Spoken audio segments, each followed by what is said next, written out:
Hey everybody, welcome back to my channel, and if you're new here, hi, my name is Cheyenne. I am 21 years old and I'm currently pregnant with my first baby, and every week I do quick updates on how my pregnancy's been going. We are going to be reflecting week 35. Let's hop into it. We obviously look a little different this week. There is no makeup. I just rolled out of bed. I threw this sweater on. We kind of are just tired and here, and that is kind of just the vibe for the week.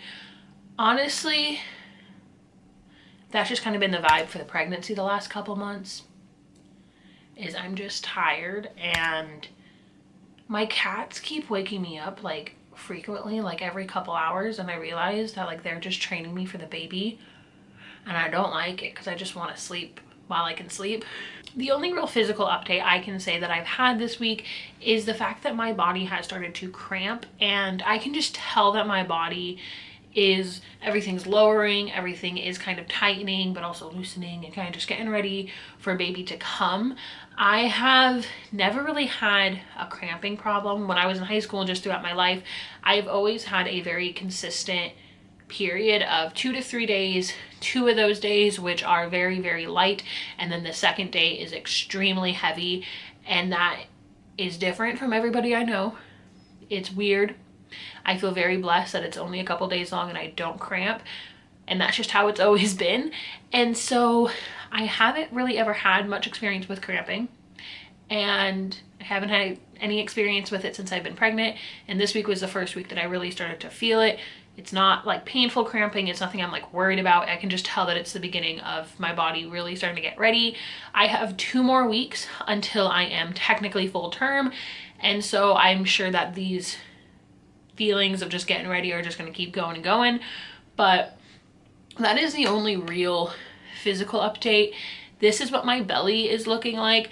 She is growing a baby, so she is huge. We got way more stretch marks, and she is just kind of living her best life, and we love her and we stand her. I almost didn't make this video because that's it. Like, that is literally the only things that have physically changed this week. But I wanted to talk just a little bit about where my head is at right now, because these videos are just to talk about my pregnancy experience and how it's been going, and for me to look back on. And so I just want to talk about kind of where my head is at the moment. Reflecting on this week, I did a lot of thinking of how to keep myself in check to get my delivery to be as effective and as positive as possible by doing the things that I am in control of.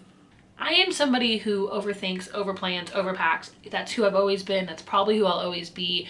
But the one thing I want to make sure that I don't do is overthink and stress myself out and lead myself to have an anxiety attack before, during, or technically even after, like, I give birth, because I just know that that is going to make it so much harder, not just for me, but for my husband and for the team that is helping me.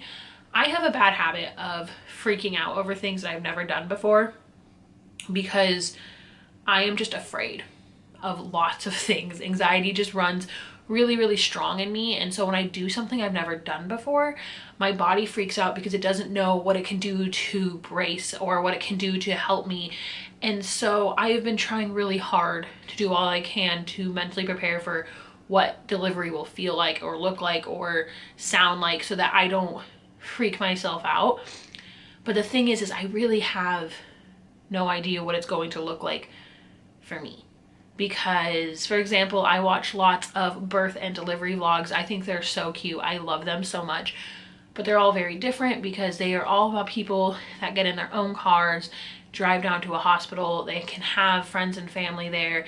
Even with like COVID, like their hospitals have different things, and like my hospital does. Whereas I'm in New York and I'm going to have to take an Uber. I mean, like, I guess I could take like the subway or a taxi, but no.